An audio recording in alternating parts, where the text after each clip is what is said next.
IPS Congo, nous sommes une entreprise de gestion de projet. Nous accompagnons nos clients dans la réussite de leurs projets. Basés en RDC et aux États-Unis, nous avons une équipe des experts très qualifiés pour répondre très positivement aux besoins de nos clients.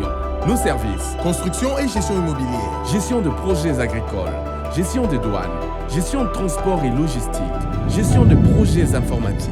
Pour ceux de l'étranger, IPS Congo dispose d'un service de gestion immobilière en RDC. Faites gérer vos maisons, appartements, immeubles et concessions. IPS Congo met à votre disposition des experts pour vous accompagner du début à la fin de tous vos projets. Nos adresses: 166B, Avenue Congolo, Kinshasa, RDC. 260 Northland Boulevard, numéro 302A, Springdale, Ohio, 45246, USA. Nos contacts: Kinshasa, RDC. Plus 243 81 94 83 840, USA. Plus 1 513 268 22 32. Adresse email: ipscongordc@gmail.com. IPS Congo. Réussir en RDC, c'est possible.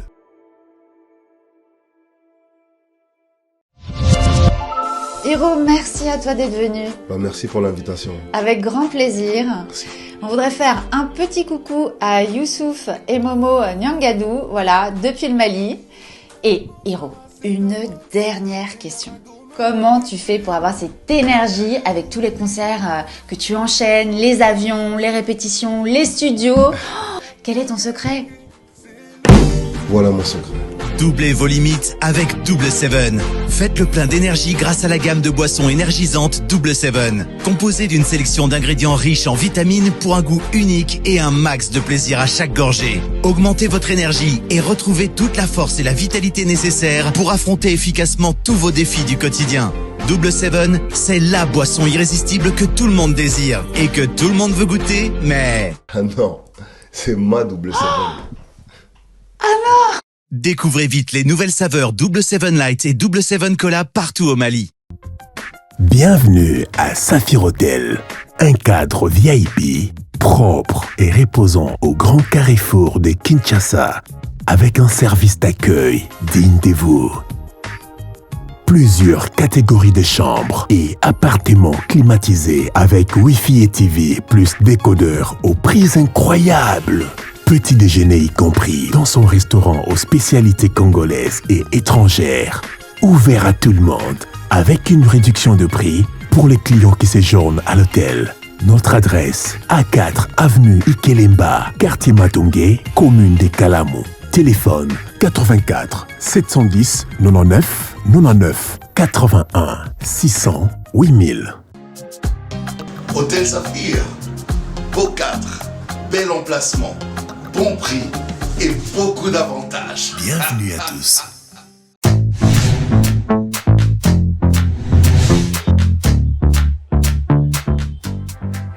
Le go est donné après avoir attendu longuement depuis le mois de mars, du 8 au 31 mars, dont on avait lancé l'appel à candidature sur les réseaux sociaux. Plusieurs candidats, bien sûr, ont eu le plaisir de pouvoir s'enregistrer et après ont reçu des appels. Tout commence aujourd'hui avec une présélection. Eh bien, les artistes à tour de rôle vont devoir se présenter devant une équipe. Qui sont-ils? D'où ils viennent? Sont-ils acteurs ou pas? Ça sera tout un long process qui nous amènera à découvrir plusieurs talentueux de la République démocratique du Congo. C'est vraiment du nouveau. Otoza na posa ya kote misa bendele ya mboka na biso. Kaka ndenge monsieur Ken alobi. Ezali film oyo kosalema na ba saison. Mutu a découragé te ya koloba toza na 100 personnes ka mutu moko nde bazopona. Non, eza film ya ba saison. C'est-à-dire première saison eza na 10 épisodes. Ba saison ezali non toza vraiment na besoin na bino obozali awa. Mutu a découragé te parce que ezali na ba saison. Et na kati ya épisode, chaque épisode eza na ba branche nango. Mutu nyonso to a bénéficier. Retenez que tout se passe ici à Kinshasa, capitale de la RDC, ville créative de l'UNESCO. Et retenez que ce beau pays qui est béni par le majesté Congo, devant qui souffle sa forêt, luisant de ce riche minerai, regorge de talents incroyables. Et retenez que pour le compte de cette première saison de la série Magie en ligne, qui est portée par la structure Umoja Casting et bien sûr sous la bénédiction de SN Cinéma. Anglais Chanel, le producteur délégué de SN Cinéma, retenez simplement que nous aurons un plaisir de pouvoir le suivre de très près et la salle est inondée. Merci d'être de nôtres et la suite c'est tout de suite.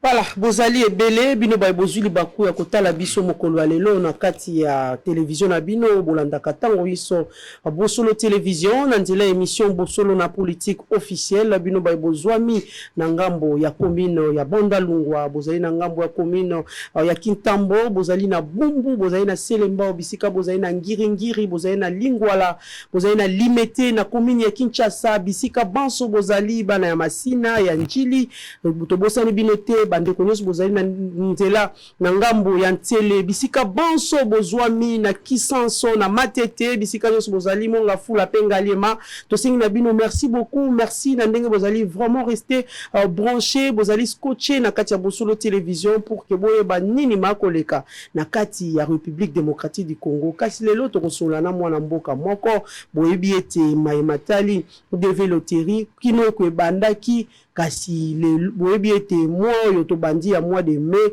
na mokolo ya le 7 bandeko Banso babeta ki developeri moteme yali bango moto bakoloba to gagner te résultat eko bima déjà ba mosusu pe bazoko ka kokende kotala résultat parce que ba yebite ba mosusu pe ba ina courage wala ba mosusu pe ba ina ba moyen wana ba eko kende kotala résultat yango toko yamba mwana mboka Amani Jafar na yelongo toko sola pena ako expliquer processus en soi lo lenge nini eko kindi ndenge nini basalaka te peso ko gagner, qu'est-ce qu'il faut na nini yo esengeli pour ozwa penza mokanda na yo en bonne et due forme. Mais avant tout tozonga na mwana mboka Amani Jafar na kati ya plateau na biso poto sur la penzo etali masolo ya mokolo ya lelo tokozwana no basango ezali ba information du jour qu'on sache effectivement qu'est-ce qui se passe en République démocratique du Congo. Affaire détournement de 16 millions de dollars à l'EPST, Tony Mwaba et Nicolas Kazadi entendus par la commission mixte ECOFIN socio-culturelle de l'Assemblée nationale. Ituri, 14 civils et un militaire tués dans un site de déplacés à Djougou. Chopo, élection de gouverneur à égalité de voix, Tony Kapalata l'emporte grâce aux critères d'âge. Au Congo central, le nouveau gouverneur élu Guy Bandou appelle à l'unisson des énergies pour le développement de la province. À New York, F. Bazaïba prend part à la 17e session du Forum des Nations Unies sur les forêts. Forum international Mining Indaba 2022, Samalou Kondé dévoile les opportunités d'investir en RDC dans les secteurs miniers. Décès des Congolais à Djougou, des hauts responsables de l'État devront être poursuivis en justice au niveau tant national qu'international, selon le député national Gracien Iratian. Mort du civil à Djougou, Antonio Guterres invite les autorités congolaises à mener des enquêtes et à traduire les responsables en justice. RDC, tension au gouvernement, les ministres des Finances accusés de réduire les performances du vice-premier ministre de l'Intérieur en maintenant son animateur dans des bureaux climatisés. Et enfin, sur instruction de Félix Tshisekedi, président de la République démocratique du Congo, la Cour constitutionnelle procède au tirage au sort. Voilà tout pour les informations du jour. Amani Jafar, il est directeur général à Cybercafé Jafar où ils ont mis presque dans toutes les communes la ville Nabiso ya Kinshasa. Moi mboka Amani Jafar, nous te disons merci beaucoup. Ndongo zongeli biso lisusu surtout na moment oyo moto nyonso ayi na motema wana moto azela a gagné à longi to à longité. Merci beaucoup Mamelo. Voilà, moi mboka Jafar. Bande kubali na bandako bakolanda parce que lelo fo bayeba surtout na ba gagner ba tie peno balobaka oreille attentif fo bayeba bakosala lolenge kani. Est-ce que Jafar akoko sunga na likambo ngo to akoko sunga na likambo ngo te mais to zonga nano na ebandeli pene ya likambo developeri ezali nini. Merci beaucoup Mamelo na ko profiter na occasion oyo na nzela ya émission na bino oyo esungaka ba congolais belé ba ko découvrir pe ba comprendre makambo ya développerie à travers Cyber Café Jafar. Développerie ezali programme oyo États-Unis gouvernement américain était en place pour ekokako réunir ba couche no surtout ya monde na kati ya États-Unis.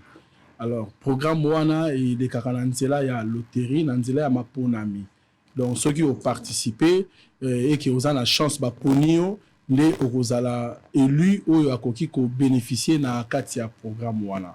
Voilà na moi muke ba oyo ba yebi développerie donc les programme oyo salami na gouvernement américain pour na ko sunga batu ba se rendre batu ba lingi ko vivre na katia États-Unis dans toute légalité. Attaque au visé à rappeler encore son amour n'andila développerie et à moi pété sur choses on a facilité qu'on a encore ceux qui ont gagné DV nzela na yo fungwa mi pour la visa et à États-Unis. Nani asengeli abeta penza jewana ya développer. Surtout qu'il y a une nangoje ya hasard iko yebana te okolonga te no tia be moto. Bon, ils ont j'ai hasard mais ils ont quand même na moi ba condition moto surtout ko yiko beta développer. Pour la beta développerie, c'est d'abord moto atteindre niveau il y a 12 ans d'études. On est au temps à l'école primaire, na secondaire. Ceux qui ont atteindre niveau ana aux diplôme d'état na yo, de vous permettre yo au beta DV ou bien moto oyo azali na expérience professionnelle durant les 5 dernières années au moins il y a 2 ans na ba domaine songolo pakala oyo esengami na kati ya États-Unis. Voilà nde moto wana akoki ko beta DV. Ko beta DV dans la HT.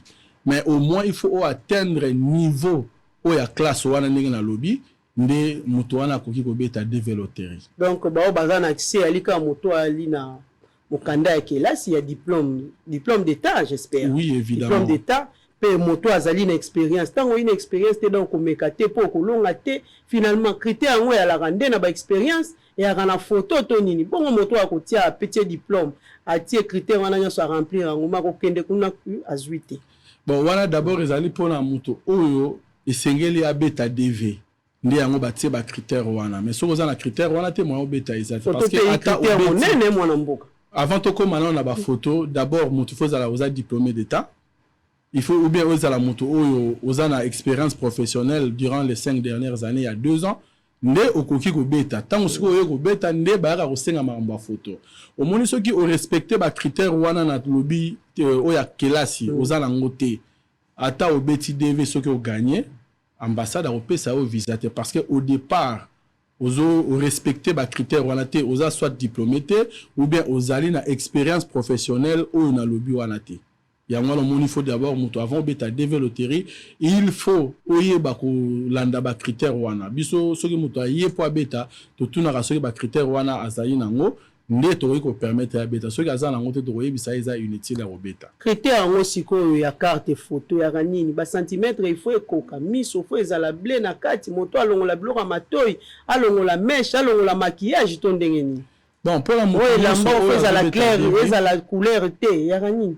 Oui, pour la moto, nous sommes beta DV loterie. Sengeli na e tango tozo tinda demande na e faut tinda pena photo. Photo wana ezali photo ID, aberango photo ID donc photo ya identité, donc photo passeport. Mais photo wana ezala ba critère. Comme toutes les photos bien. Non, ezala ndenge monter ba photo nyonso. Ba photo passeport o ya États-Unis ezala différent. Il y a différents na ba photo mosusu donc ils ont ba critères nango unique où il faut qu'on respecte. Yango moni Cyber Café Jafar to zala wana pour na ko respecter ba critères ya ba photo.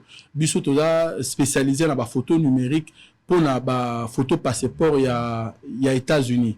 C'est pour cela moni Cyber Café Jafar to fan de la mingi na likamba photo pour permettre ba to mingi ou ba participer ba za la peine chance à recevoir parce que tant ba sala ka tirage au moment du tirage bato ba rozala sélectionner tant ba yo ta la photo sur photo na et répondre na ba norme wana te za flou ou bien ezo pesa ba dimension esengélité ba rejeter yango yango moni biso to za wana pour na respecter ba norme o ya photo. Cyber Café Jaffa a respecté norme mutoye azu photo na lolenge ya norme o bino boyebi o bino penza boko sale la même muto ko ozela boy muto a gagner te a remplir pe ba condition nyonso. Oui, ma mère. Il y a diplôme de lobby. Oui. Il y a expérience. Évidemment. Il y a photo pe aye alongo mosika eka ka na bo marché lobby na ko beto be awa. OK. Surtout pas yé moko Jafar Azali. Siko likambo ya kawapi. Bon, eloka liboso na koyebisa yo boye, omoni loterie eza pona mutu nyonso akoki ko participer. Mais toyeba ete ezaka na 50 000 visas ou ezaka disponible. Même à bato bobeti 1 million de personnes. Pour l'Afrique dans l'ensemble. Pour le monde entier. Le monde entier. Pour le monde entier, ezaka na 50 000 visas ou ekozala disponible. Yango moni tango bato basili ko beta DV, bako sala tirage. Bako sala tirage pona ko pona 50 000 personnes ou bako zo visa. Et tango bandi ko sala tirage 50 000 personnes wana bako pona nde bango bakotala soki bafoto na bango correspondre soki bafoto na bango correspondre ba garder soki correspondre te balongoli bazwi mutu mususu les photos correspondre te ndeni oui sûr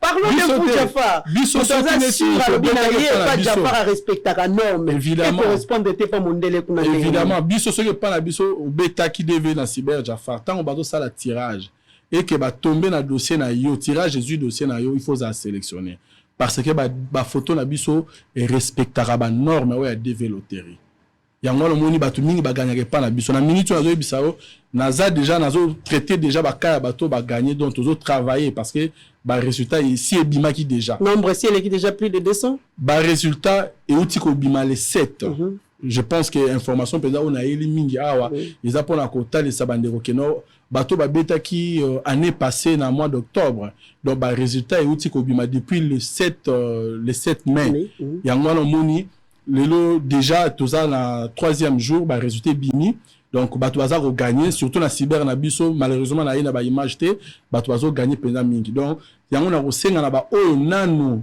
ba yebite ba yeba que non la minute oyo ba résultat est déjà prêt parce que na zo ba appel ebelé yango na profiter ki na nzela ya boso la politique na ko expliquer ba ndeko que non ba résultat est déjà prêt donc ba ko leka na ba cyber ou ba betaki na ba cyber Jafar na biso nyonso bo leka tozala pour vérifier ba résultat na osenga na bato chaque fois na lobaka ezali na papier autopé sarabino o ezali ba benyango accusé de réception tant muto yeko beta DV loterie biso to pesara accusé de réception papier wana nde ko permettre mutu nyonso tout aya ko vérifier na moment ya ba résultat malheureusement tango bomona ka batu susu balekaka na nzela bayaka na kokanga batu ba photo na nzela pona ko beta DV batu wana ba ko pesa yo ata eloko moko te ba ko pesa yo papier moko te ezo lakisa ki obeta ki DV accusé de réception. C'est pour cela naza ko interdire makasi mingi bandeko oyo ba le karananzela pona ko kanga batu ba photo pona ko betisa bango DV voire même ba mususu ba yaka ko utiliser combo ya cyber café Jafar ba tindi biso to za balabala oui na lingi ete bandeko bolanda nga malamu to tindaka batu na balabala te po ba ko kanga ba photo pona DV parce que DV loterie ba yaka ko betango na cyber café Jafar na moment oyo site komara disponible. Alors, tant que vous avez DV na cyber café Jafar, tu peux remettre au papier à confirmation, ba bengi accusé de réception. Na kati accusé de réception, ils ont un numéro moko, hein, ou ba bengi un code na yo pour na vérifier na combo na yo. Alors, le code ba résultat bimi sikoyo, code wana ne ko permettre yo au vérifier ba résultat. Yanga lo moni mikolo bato ba beta ke na cyber café Jafar, bazoya na ba papier na bango ba accusé de réception pour na ko vérifier. Condition alignée. Pour vérifier le résultat. Non, condition, ils moi le ramouké, oui, pour la information, bazawana, foutara moi quelque chose, c'est 2000 francs pour la vérifier. Et parce qu'il y a l'internet, sur tout ça, là, na bateau, bazo, sungabi, sur la moussalawana, pour la refouter quelque chose. Malheureusement, na mutu oyo, obetaki na nzela, ba remeta ki au papier te, na minute oyo, ogoye ba résultat ndengene. Ba pesa ki code peut-être na. Te, ba pesa raté. Na ebi ba pesa raté. Donc, na moment wana ba pesa relo remonté. Il a gardé les bango pour garder contact ou comment? Teza mabe makasi na ebi loko ni bato na basalaka deve sori muto beti yo moko foza la libre na document na yo muto ko ki ko kanga document na ote foza la libre oza na document na yo obetaki deve etango ba résultat ebimi ozala pe libre à vérifier et non mutu moko ezala yende mutu akangi ba document na yo comme ça aux autres devoir yé que ceux qui a vérifié que vous gagnez il faut ba no senga yo ba mbongo moko a obligé eux même wana eza DVT wana comme escroquerie donc sort na bango ezali compliqué ba oba ba beta ina nzela voilà ya wana to senga na batu ya na cybercafé Jafar au beti DV to remettre yo accusé de réception ou ko permettre yo moment ya ba résultat ou ya ko vérifier. Voilà, mwana mboka Jafar Amani. Tolingi toyeba tant nini oyo ezwaka guta ebandeli ya G ti na suka ya G. Na moto oyo a participé na kati ya makambo wana. Bon, mutu oyo abetaki DV na banzi pona bato ba gagner hein.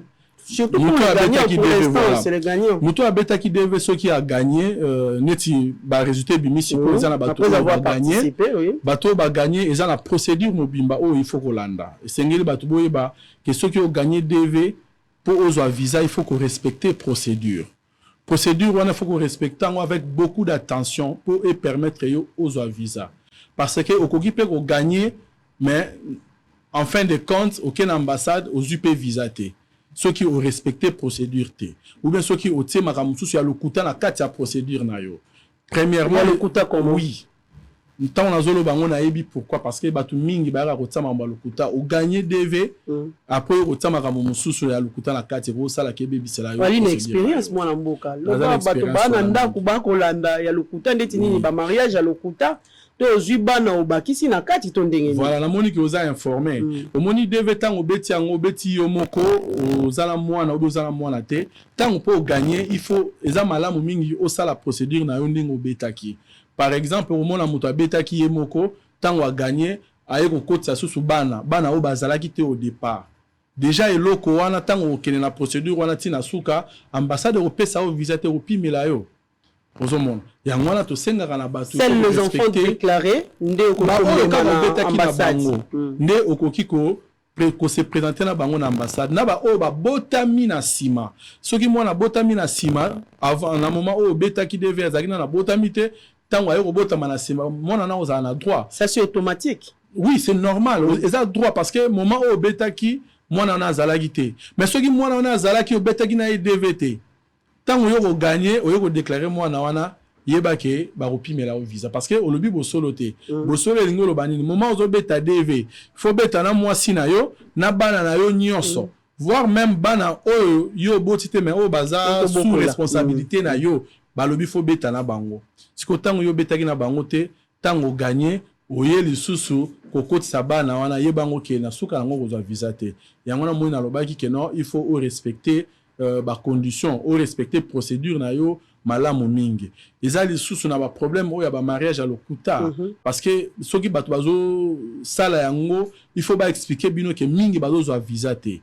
to yango na zo senga na bato mingi il faut ko sala très attention ambassade ayebi ba makamu mingi o ezo salema peut-être bato bazo beta bino lisolo te menga na kolobango parce que bato mingi bazo lela bazo zo visa te ba ya ko pesa biso ba rapport wana yango na concert na mutu tango beta ki yo moko Luka osa la procédure na yo ndenge esengeli pour que au comme à l'ambassade aux appels visa na yo ambassade non aux hommes on a bayebi ke ba mariage à le côté izali bayebi ango mais biso na cybercafé Jafar tozo conseiller batute ko salango bayebi ba repesa te ou bien bayebi il donne quand même te ceux qui ba s'apercevoir que eux a mariage à le côté ba repesa bino visa te ba repesa te parce que ils a interdit ils ont interdit aux États-Unis mutu offert bénéficier mutu mususu visa na ndenge ya lokuta ils ont crime na la faille na kati ya États-Unis ils ont babiloko oto yebi yango moni nazo profiter na nzela ya bosolo na politique na expliquer ba congolais ba yeba ke loko wana ils ont mabe c'est pour cela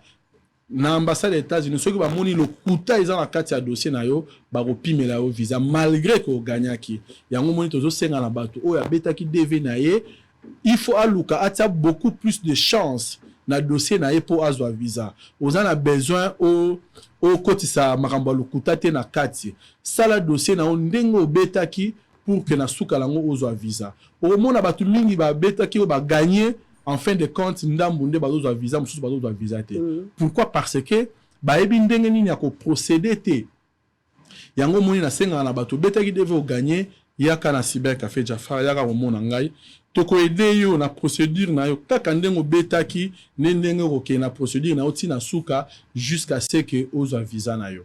Mais pour le cas de décès, par exemple, l'homme a bêti, il déclare sa femme, mais après, moi c'est à Koufi, pour ça la Lolenge Kani. Il va aller seul avec les enfants, ou bien on peut remplacer une autre personne, peut-être avec le même visage. Ok, vous pouvez remplacer mon souté. Ce qui est bateau, qui devait que moko à Koufi, pour naïe sukiwana. Mais ce qui est allé muto a gagné qui, par exemple, les papa muto a gagné qui, a bêta qui a gagné, a zana moisina bana. Ce qui papa a Koufi, le gars ayem de la personne principale, même famille mobimba, moi pas besoin sous visa et aux alatés. Parce que personne principale, yem muto a gagné qui, mais le col a Koufi. Mais ce qui c'est le cas maintenant avec l'autre partenaire, si c'est le papa qui a gagné, mais c'est la maman qui est décédée. Oui, là il n'y a pas de problème. Donc ce qui muto a Koufi na kati ya famille et que papa ou bêta qui muto gagné qui, vous avez visa na bino sans problème. Avec les enfants? Oui, na bana. Là vous déclarez qu'il y a eu un cas de décès à l'ambassade. Oui, évidemment, tant que vous ça la procédure na yo, il faut déclarer, il faut la hôtel ça que moi si na yo to mobile na yo bien moi na yo akufaki. Et il y a des problèmes, il faut prendre en compte et il y a visa na bango. Et pour le cas, il y a bateau bazalara a gagné. Mayango pe annonce en pe à cybercafé Jafar ayoki en que même sans argent, tu peux venir. Ba aussi là démarche et puis borobongisa na lolenge borobongisa la wana. Akoki ko CDP pa ya mutu mususu. Dans ce cas, c'est impossible lelo mutu abeti deve a gagner. Et mutu musu soit ça et la dossier na elangi bande ko bolanda eza impossible ce qui le mutu obeti dv yango na moni tina ya photo to kangaka photo wana tango obeti dv o gagner jour oyo ko ken interview photo na yo e kozala na ambassade consul a ozala na photo wana mais ba ressemblance ya makasi il y a des gens comme ça mais ressemblance mais na ebité mais ndela na tactique ya romona ebi a romona nyo surtout a romona nyo surtout mais ndebi soto mona ba chinois ndit ba onyeso ba kokana non omoni ba américain na États-Unis ba noir bazali donc ba ebi ba noir très bien alors on a osenga na bato ba sa zaré na makambo na te na États-Unis ba américain blanc ba ebi ba noir très bien donc so muto betaki dv et que au gagner OK na ambassade mutu musu ta ça la dossier na hotel eza impossible lelo liboso bato musu ba da sala ndengwana a utiliser photo mutu musu mais tant ba remarquer bato ba sala bongo e komi soki ba moni que za image mutu musu ba opé sa visa te parce que il se peut aussi que bato ba sala ba pré-enregistrement ndenge ba zora ba photo bato ebele en fin de compte ba sala confusion la photo mutu musu. Yango le moni cybercafé Jafar to boya mamba pré-enregistrement. DV ezalaka soki na ne bandité moyen to bana robeta DV ezate mais au moins ba cyber mususu ba sala ba pré-enregistrement bazu ba photo la bino bazu ba identité tant DV ko banda babani robeta la bino mais tant wazo beta la bino ba sala erreur ba rozo photo mutu mususu ba tiena dossier ya mutu mususu et en ce moment là ce qui au gagnant qui et que photo ya mutu mususu kota ki na kati ya dossier na yo tant que na ambassade ba opesa yo visa te. Pourquoi? Parce que photo o eza na dossier na yo eza ya mutu mususu. Yango wana nazo conseiller na bato soki mutu abengi pour la pré-enregistrement ko ne robeta te. Zela na octobre, début octobre. Ça c'est pour Jafar. DV bandaka. Pour les cyber. Oui, évidemment non, ce n'est pas pour le cyber Jafar, c'est pour la DV loterie. Et comment mi bongo deve ta on ne bandite moyen au bana robeta dv za to robeta mon ndenge nini na ko enregistrer mutu wana wapi parce que eza na kati ya site ya département des États-Unis na rozo enregistrement mutu na tango siko wapi na comment on a cahier et pourquoi dv ba bombela mutu plasté période de dv site fungwa mais c'est pour tout le monde siko na ça la pré-enregistrement pour faire quoi? Ce n'est pas pour Jafar, c'est comme ça, les dv ne se jouent pas avant et les dv ne se jouent pas après. DV beta marana période ya DV. Si te fungwami bisope to bani go beta parce que nous respectons. Mais avant DV n'habite na ko enregistrer mutu wapi. Moi je comprends que bani go so ba na posa mbongo. Aibi que tant zo sala ba enregistrement zo zoma mbongo batu pour que permettre déjà à zora moi quelque chose. Or que nous on ne peut pas faire ça. Biso na cybercafé Jafar on est clair. Tant au DV et bandi biso pe to bani ko betela batu directement mutu azawana to betelier après to pesier accusé de réception. Et pour explique-nous un peu ma kambwetali couplage. Les couplages dans cette histoire de dévéloterie. Maman, couplage on a habité terme on est outi wapi, je pense que na outi ko le belango tout à l'heure hein. Likambo ya kosala ba mariage à lokuta. Likambo wana toza ko pekisango bato parce que bato mingi bazo zwa visa te pour na likambo wana. Au moment où Moutabeti DV a gagné, Azana Makoki te, Olea Luka Cyber Café Jafar a sungaye na Makoki pour qu'il a voyagé. Bato na mingi bazalaka objet ya ba chantage na bato bazana na besoin. Ba ko proposer ba sala ba mariage à lokuta pour bazwa visa. Mais si ko bato ba kolana na ndako, bato ba gagné. Mwana mboka yebisa biso nano mwana mboka Amani Jafar. Soki ba epa na yo ba condition ya nini eli ya wiklo to na polele pe ko bima na yango. Non, ezalaka na makambo ya wiklo te. Moi je pense que na la clair puis na lobango moto ayi na makoki te ayi na makoki te évidemment ayi peut-être na bana mine ye moko na mwasi. Bon il faut la moto d'abord obeteke na cyber café Jafar. OK. So ko beteke pa na biso ke tango gagner ozala makoki te na sungaka bato pour que na to bongisa yo voyage na yo OK na États-Unis. Ole ke lele ou bien lobito mona yo mo OK ndezate okoya to kosolola hein grando lobi a wiklo c'est ça. To kotalisa yo ndenge ni sengeli et biso to kotsa mosolo na biso pour que to sunga yo okoma d'abord na kati ya États-Unis. Dans de bonnes conditions. Avec un logement aussi. Oui, évidemment. Et un travail. Nazana bandaku. Et un travail. Évidemment. Parce qu'il faut que ça m'boue bata Jafar. Moi qui a gagné na développé. Ah ouais, porter au plainte. Heureusement, ça y a un avion zone Kinshasa. Mais toi a gagné na développé. Azamutu oyo tango a commis na États-Unis. A reçoit carte à résidence nae. Et mutuana azana droit à retravailler. Et lelo ezana bato bazo travailler OK na kena bato lelo au commis une semaine après bandi musala même avec handicap évidemment mais na États-Unis bato bazana ba handicap baza bato ba donc bazana valeur ezana tibiso awa te omoni muto azana handicap yo moni azana tina te non muto azana handicap na États-Unis azana muto azana tina et puis bato wana bazo sala misala bazo tanga ba classe. Ah, on est tout le monde a un handicap à Tina, mais pas aux États-Unis. Aux États-Unis, on a un handicap à Tina. Nazaki n'a pas de gagner des vêtements, Nazaki n'a lobby dans le bureau. Azo tout n'a pas avec handicap Nazana moi je lui ai rassuré. Et ça n'a mobeko moroté, oya DV au lobby que muto azana handicap a koyi obeta DVT. Puisque zate yeba ke nengo beti DV au gagner aux autres qui na États-Unis. Donc, kuna maman handicap est raté. Maman handicap c'est bien bon. Vous prenez aussi aveugle puis des sourds, ouais. Je pense que nous surtout na nenga na lobby handicap.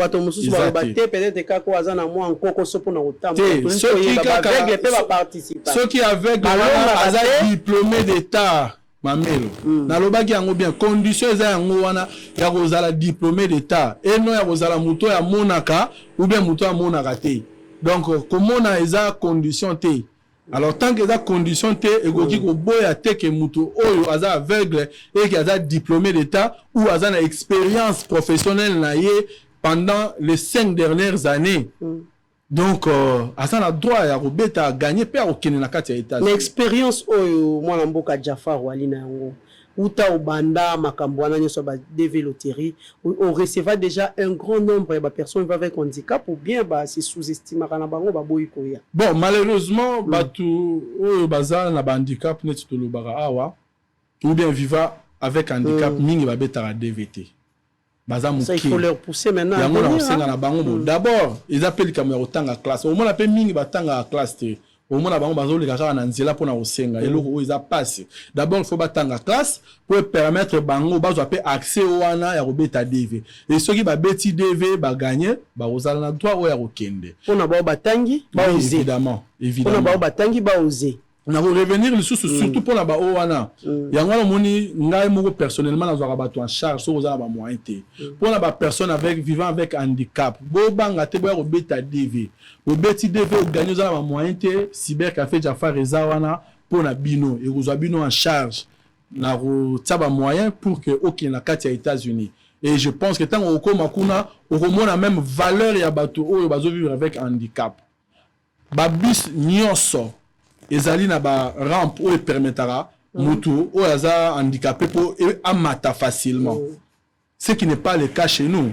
Biso na ba bus na biso ba handicapé ba na difficulté. Moi ba mata ezate. Mais pas aux États-Unis. Aux États-Unis bus tant telemi so que mutu o aza handicapé rampe moko ko bima kiti tina se ya mati et meni à côté na kati.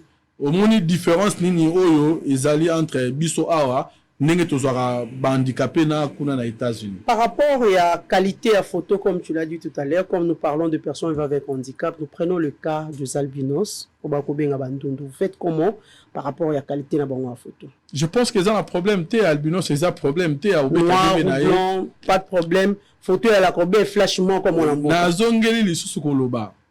Condition robeta DV ezali kozala albinos té mamelo. Na lobiango bien niveau na yo ya étude ou bien expérience professionnelle. Pourquoi les autres na ngana qualité à flash échangera té. Yo za problème na albinos ou bien yo lingi teke albinos ba bénéficier pe na makambo aux États-Unis. Na lobiango bien awa condition ezali niveau d'étude. Ezaka niveau d'étude yango ne ko permettre à ta place moi tu vas tirer le albinos. Donc albinos on a droit à beta DV. Place moi tu vas tirer les personnes vivant avec handicap. Donc aux vivre avec handicap aux a droit à beta DV. Il y a un zolo même que non ceux qui aura tout prise en charge ou tu aura prise en charge. Ils a pour na ko aider bateau bazana ba moyenté. Nous tous la moyenté au beti DV au gagner tisiko bino bateau au gagner DV. Aux a ba moyenté comme tungisa té. Yaka na cyber café Jafar to sunga so obetaki yo moko okokende kaka yo moko ezate ke o makambo ya kotiela o mutu mususu pour que a bénéficier non biso makambo na cyber café Jafar to linga ngote na recevra ba tous les jours ba appel ya modèle wana ya kosenga nga ba tu pona ko sala ba biloko ya coupage mais na lobaka cyber café Jafar to sala ngote parce qu'il faut na respecter ba loi ya États-Unis na vivre na États-Unis je dois respecter les lois ko sala ba biloko wana na États-Unis za crime donc on va permettre répéter bandeko o boye bien ngote bo sala parce que mingi ba pesa la rango visa té. Voilà, vous êtes rassuré que l'année 2022 il y aura encore un autre jet, il y a des vélotéries. Êtes-vous rassuré? Oui. Donc faut oser la lisusu annonce ou tanangambo aux États-Unis. Non, mamelo, programme o ya DV ezali programme o ezali ya libela. Chaque année et chaque année ezali et quatre maraté. États-Unis a besoin bateau.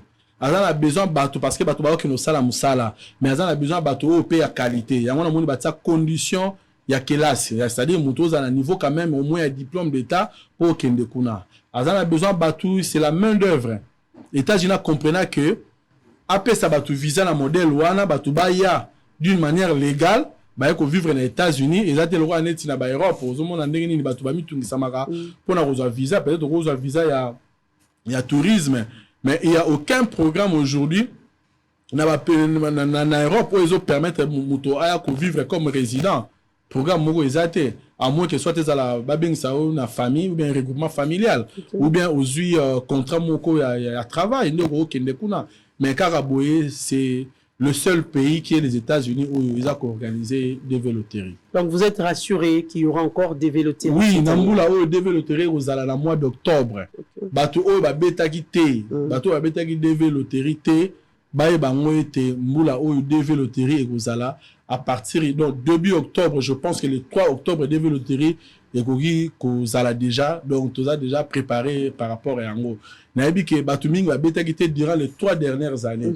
Obi banani va bêta quitté, bateau badagi na problème ya passeport. Na bandi boyebi DV comment qui pona bêta DV, il faut passeport ezala.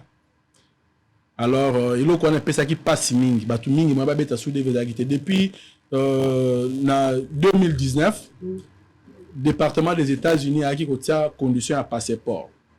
Alors, au que passeport na mboka na biso pona kozango faut za moi le meya ezala et en plus il peut facilement té. Donc batu mingi bazala qui contraire au beta DVT pendant 3 ans. Kasi koko so alika rapolo. Et qui titalo combien? Combien mamelo? Pose un passeport, il faut ala au moins na $150. Wana pena na biso ren pose un passeport. non seulement au foot à $99 na banque, ils appellent sous son mois, bah Mickey, tout ça, il faut ça là pour que vous un passeport. Mais est-ce que Congolais nous sommes dans ma coquille ou un passeport ou un azala ngote. Alors et ça là que bah tout mingi moi ba beta développer les alagité. Mais là on a vu ça bonne nouvelle les ali. Tout nanga nini? Tout nanga bonne nouvelle les années. Et ali nini moi. En tout cas, on a profité na Bosolo télévision, na nzela Bosolo la politique, bandeko bazolanda boye bake likambo ya passeport balongo liango. Pona kobeta DV et kosenga lisusu passeport te. Département des États-Unis a otaye kolongola akwesaki mobeko wana depuis mois ya février. Donc izongi na ndenge ezalaki liboso pona kobeta DV condition ya passeport elongwe. Donc batu nyonso bazolanda boye bake pona kobeta DV ekosenga lisusu passeport te. Tozongi na ndenge ezalaki kala oye na cyber opesi ba identité na yo on a besoin d'un passeport te.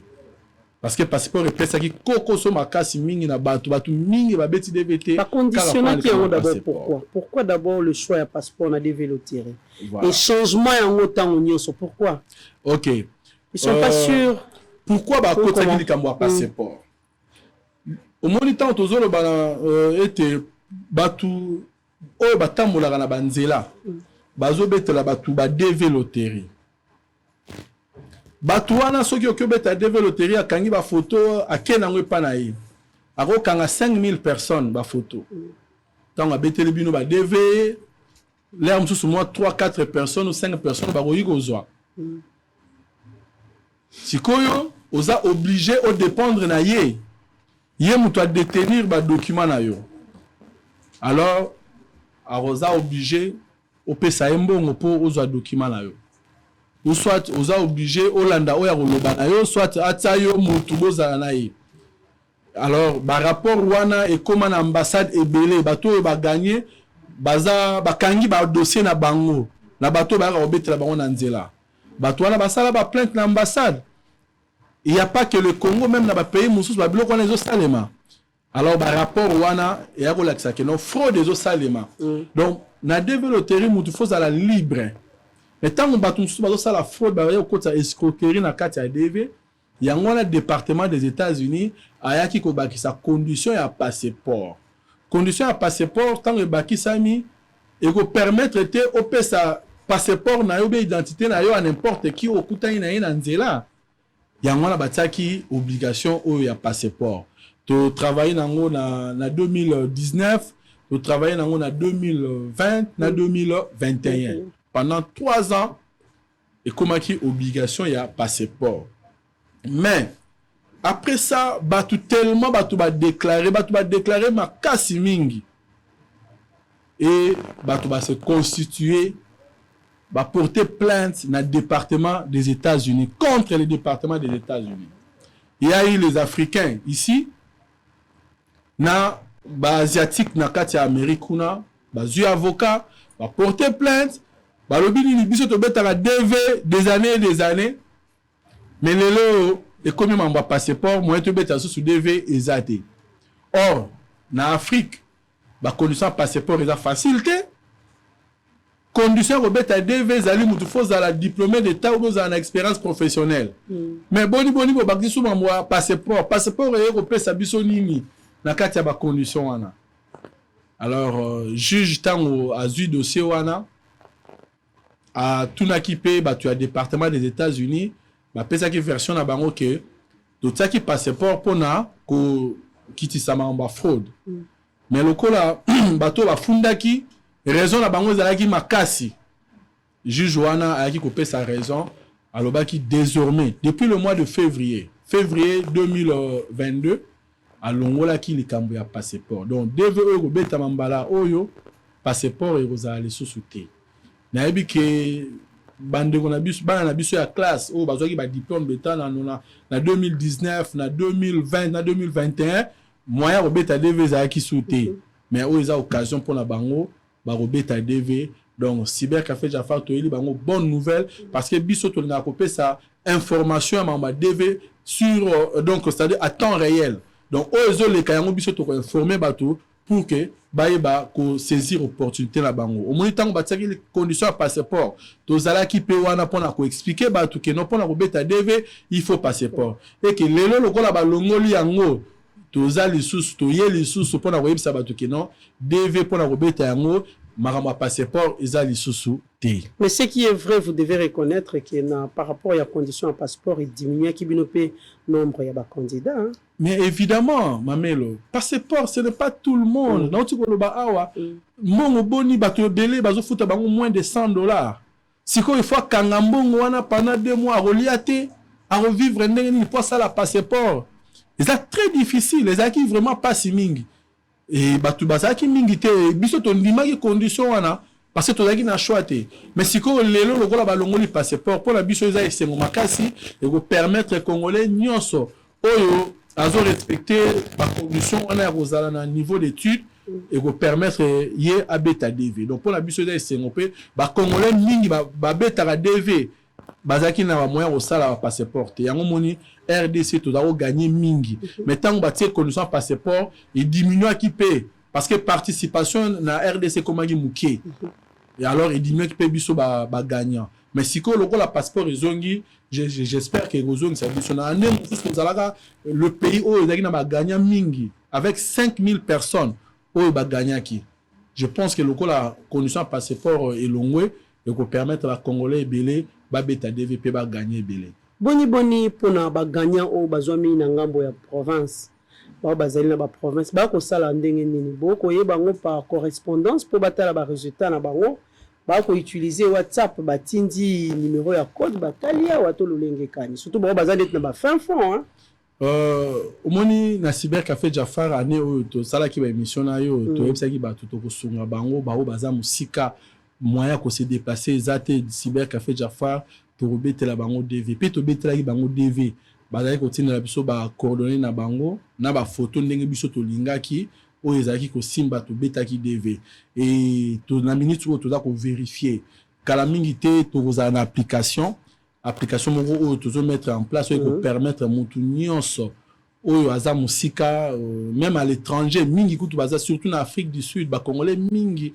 o baza na Afrique du Sud o balanda boso na politique balanda ki biso pe to betela ki bango pe baza ko gagner yango no moni kala mingi te to tia application moko ezala et ko permettre mutu nyonso aza musika za Lubumbashi normalement to za besoin te to funga ba cybercafé Jafar na ba province nyonso avec application wana et ko permettre à ce que mutu nyonso place azali akobeta développer so à côté na application wana aza la possibilité à côté ba coordonner na ye et puis tant comme place à photo to ko expliquer comment photo wana il faut ezala avec photographe na musique to travailler et to ko beta la bande ko wana développer pour to za besoin ba nyonso tout congolais nyonso o aza na besoin obeta développer na nzela ya cybercafé Jafar.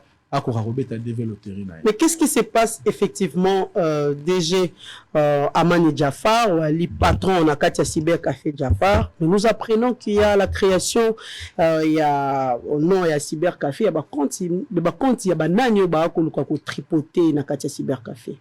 En tout cas, na ko kebisa ba congolais mingi oyo bolanda Cybercafé Jafar. Omoni Cybercafé Jafar ezali cyber moko esala kombo makasi.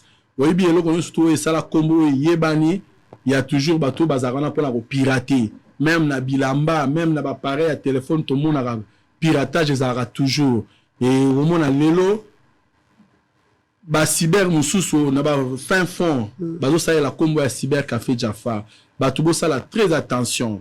Ba adresse à cybercafé Jafar et yebani. Et puis même na ba compte à ba Facebook, il faut bosser à très attention. Ça ba compte oyo. Oh ba pirater ba compte na biso et que bazo ça la comme na biso na ndenge ya mabe pour na ko propager ba sangmoko ya malamu te. Et je pense que celui muto moni compte na biso c'est cyber ezali cyber Jafar pour mona na kati na ngoso ko koti ba émission na biso ezali o na expliquera toujours bandeko. Mais celui muto koti na compte moko moni cybercafé Jafar so ko koti na kati que o moni vidéo na ngate omoni elongi na ngate c'est que wana eza compte moko eza piraté peza mabe to ko senga na bato tango bomoni ba compte ya bongo oyo ezali na elongi na ngai te na kati vidéo na biso te parce que nazavana pour na ko informer batunyo surtout na ba nouvelle ya DV Loterie. Alors ba compte abongo il faut ko signaler yango pour que ba kangango parce que les abatu oyo balingi ko pesa passe na musala oyo tozo sala. Yango tozo senga na batu sala très attention ba compte ya lokuta à Facebook ezali surtout mingi eza ba groupe à lokuta parce que quand il y a Cyber Café Jafar ezali Cyber Jafar. Mais au moment où c'est la même photo na biso ou ya Cyber Jafar, bazo tsa pas na bango mais batu boza la éveiller numéro na biso ya téléphone ezali. Na compte na biso au moment numéro ya Cyber Café Jafar ezali o ezali 099 99 039 40 099 99 039 40. Tous appels sous na 089 85 39 264 089 85 39 264. Donc pour se rassurer, ba numéro na biso ezali batu bakoyi ko benga biso po bazwa ba information ya sûr pour na DV Loterie. Voilà, l'information est sûre pour la DV Loterie. Voilà, Mboka Amani Jafar, to komi déjà na souka et maso na biso, mais avant tout au Kabwana, est-ce qu'il y a moyen de rappeler na bato banso ba kolanda yo bato ba na mikili ya bapaya bato bazwami awa na mboka na biso ya République démocratique du Congo ba adresse na bino e wapi boye zwami na commune peut-être ya Lemba e wapi o yali na commune peut-être ya Limete e wapi pe na ba province au ceux qui moyen ezali au pesa mo ba adresse. Oui, ba adresse ya Cyber Café Jafar toza na Kinshasa to zali na bon marché na commune à Barumbu Cyber o sali lelo 21 ans. 21 ans depuis to fungola Cyber wana toza ko exister to kangami na Robank soki batu boye wana bomo na biso toza lisusu na Masina na quartier 1 en face ya Eucalyptus place au restaurant DFC Zali. Toza lisusu na commune ya Kasavubu na Victoire na avenue Victoire to kangami na supermarché Galaxy. Toza lisusu na Kitambo magasin to kangami na shop Vodacom. Alors na Brazzaville pe tozali na Brazzaville toza na Cyber Café kaka moko o eza ko exister o ezali Cyber Café Jafar tozali en diagonale ya mairie ya Mongali na commune ya Mongali juste la mairie en face ya mairie ya Mongali bokomo na Cyber Café Jafar toza wana surtout bobengi na ba numéro na biso o ezali 099 99 039 40 ou bien obengi na 089 85 39 264. Na moment oyo toza ko vérifier ba résultat ya DV pour na batu nyonso obeti de oya betaki DV na ye ayana accusé de réception na ye tozo fungola ba cyber de 8h30 jusqu'à 17h30 pour na ko vérifier ba résultat. Une fois au gagné yaka komona monsieur Jafar na bureau na ngai o ezali na bon marché na Cyber Café Jafar ya bon marché toza wana pona ko traiter ba dossier na bino pour que mutu nyonso o abetaki DV a gagné il faut azwa visa na ye parce que toko landela dossier na ye banda e bandeli ti mukolo oyo oko passer interview na yo wana ndezali musala o toza ko sala pona ba congolais nyonso o ba betaki DV pe ba gagner pe faut bazwa ba visa na bango. Voilà, merci beaucoup Mwana Mboka Amani Jafar, très chers téléspectateurs. Je vous rappelle qu'il est le directeur général de Cyber Café Jafar. Boyoki ba commune otiko cité ezwami penza bisika ebele na kati ya République démocratique du Congo. Boyoki pa lobby etezali pe na ngambo ya Brazzaville na commune ya Mongali ezwami pe na ba province yango akobenga penza bato banso surtout ba gagnant boya ebele pour prise en charge ils allaient assurer, c'est ça. Ils ont assuré. Alobi à huis clos. Boya epai na ye apesi bino adresse ya ba bureau na yo ezwami na ngambo ya bon marché pour bo solo la penza na sembo nyonso pour que makambo eleka malamu parce que mingi to mona ka gagner kasi azui makoki pe ya kokende États-Unis en ote donc obimi perdant ya monene yango facilité ezwami na ngambo ya Cyber Café Jafar. Nous vous disons merci beaucoup de nous accepter invitation à biso alelo. Merci Mamelo. Voilà, nous allons finir avec les anniversaires. Nous commençons avec cet anniversaire Mbotama Elamo na Mwana Mbuka Geriko Panda Madi Keri Kempanda Madi ali moko ya ba financier na kati ya Bosolo Télévision to tombeli vraiment mbotama elamo bisiko ozali nzambe apambola yo abakisa pe ya mingi mwana mboka Giriko Panda Madi, financier de Bosolo Télévision. Nous disons aussi joyeux anniversaire au couple Ngwanda. Couple Ngwanda, au Kolanda Biso, c'est sûr, na minute au Nandela, il y a YouTube, ba Kolanda Biso en direct, na Facebook, ba Zwami Nangambo, ya Mikili ya Bapaya, to sengi na bino mbotama ela mon couple tomoni, Bali na mwasi ba keseni obe na mokolo moko. Ya ngwana penza to tombeli bino, obumola munzambe apambola bino pe bokende liboso to komi penza na suka ya masolo na biso to sengi merci na balandi banso ya Bosolo Télévision. Le rendez-vous est fixé à demain na Banamboka Mosusu.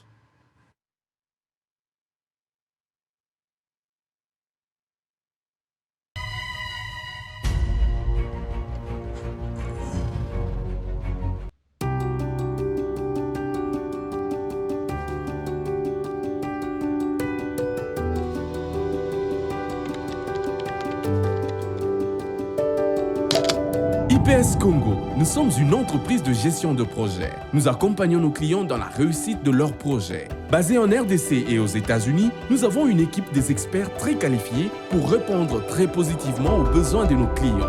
Nos services: construction et gestion immobilière, gestion de projets agricoles, gestion des douanes, gestion de transport et logistique, gestion de projets informatiques. Pour ceux de l'étranger, IPS Congo dispose d'un service de gestion immobilière en RDC. Faites gérer vos maisons, appartements, immeubles et concessions. IPS Congo met à votre disposition des experts pour vous accompagner du début à la fin de tous vos projets. Nos adresses: 166B, avenue Congolo, Kinshasa, RDC. 260 Northland Boulevard, numéro 302A, Springdale, Ohio, 45246, USA. Nos contacts: Kinshasa, RDC. Plus 243 81 94 83 840, USA. Plus 1 513 268 22 32. Adresse email: ipscongordc@gmail.com. IPS Congo.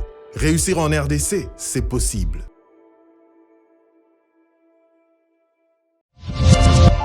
Hiro, merci à toi d'être venu. Merci pour l'invitation. Avec grand plaisir. Merci. On voudrait faire un petit coucou à Youssouf et Momo Nyangadou, voilà, depuis le Mali. Et Hiro, une dernière question. Comment tu fais pour avoir cette énergie avec tous les concerts que tu enchaînes, les avions, les répétitions, les studios? Quel est ton secret? Voilà mon secret. Doublez vos limites avec Double Seven. Faites le plein d'énergie grâce à la gamme de boissons énergisantes Double Seven. Composée d'une sélection d'ingrédients riches en vitamines pour un goût unique et un max de plaisir à chaque gorgée. Augmentez votre énergie et retrouvez toute la force et la vitalité nécessaires pour affronter efficacement tous vos défis du quotidien. Double Seven, c'est la boisson irrésistible que tout le monde désire et que tout le monde veut goûter, mais... Ah non, c'est ma Double Seven. Ah non! Découvrez vite les nouvelles saveurs Double Seven Light et Double Seven Cola partout au Mali. Bienvenue à Saphir Hotel, un cadre VIP, propre et reposant au grand carrefour de Kinshasa, avec un service d'accueil digne de vous. Plusieurs catégories de chambres et appartements climatisés avec Wi-Fi et TV plus décodeur aux prix incroyables. Petit déjeuner y compris dans son restaurant aux spécialités congolaises et étrangères. Ouvert à tout le monde avec une réduction de prix pour les clients qui séjournent à l'hôtel. Notre adresse: A4 avenue Ikelemba, quartier Matongé, commune des Kalamou. Téléphone 84 710 99 99 81 600 8000. Hôtel Saphir, Beau 4, bel emplacement, bon prix et beaucoup d'avantages. Bienvenue à tous.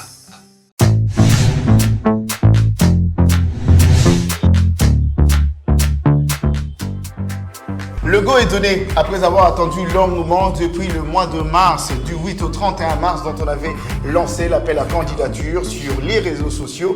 Plusieurs candidats, bien sûr, ont eu le plaisir de pouvoir s'enregistrer et après ont reçu des appels. Tout commence aujourd'hui avec une présélection. Eh bien, les artistes à tour de rôle vont devoir se présenter devant une équipe.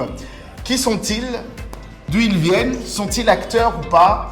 Ça sera tout un long process qui nous amènera à découvrir plusieurs talentueux de la République démocratique du Congo. C'est vraiment du nouveau. Autozan a posa ya côté de Misa Bendele ya mboka na biso. Kaka ndenge monsieur Ken alobi. Ezali film oyo kosalema na ba saison. Mutu a découragé te ya koloba tozala 100 personnes ka mutu moko nde bazopona. Non, eza film ya ba saison. C'est-à-dire première saison ezana 10 épisodes. Ba saison ezali non toza vraiment na besoin na bino obozali awa. Mutu a découragé te parce que ezali na ba saison. Et na kati ya épisode, chaque épisode eza na ba branche nango. Mutu nyonso to a bénéficier. Retenez que tout se passe ici à Kinshasa, capitale de la RDC. Ville créative de l'UNESCO, et retenez que ce beau pays qui est béni par le majesté fleuve Congo, devant qui souffle sa forêt, luisant de ce riche minerai, regorge de talents incroyables. Et retenez que pour le compte de cette première saison de la série Magie en ligne, qui est portée par la structure Umoja Casting, et bien sûr sous la bénédiction de SN Cinéma, Angle Chanel, le producteur délégué de SN Cinéma, retenez simplement que nous aurons un plaisir de pouvoir le suivre de très près et la salle est inondée. Merci d'être de nôtres et la suite c'est tout de suite.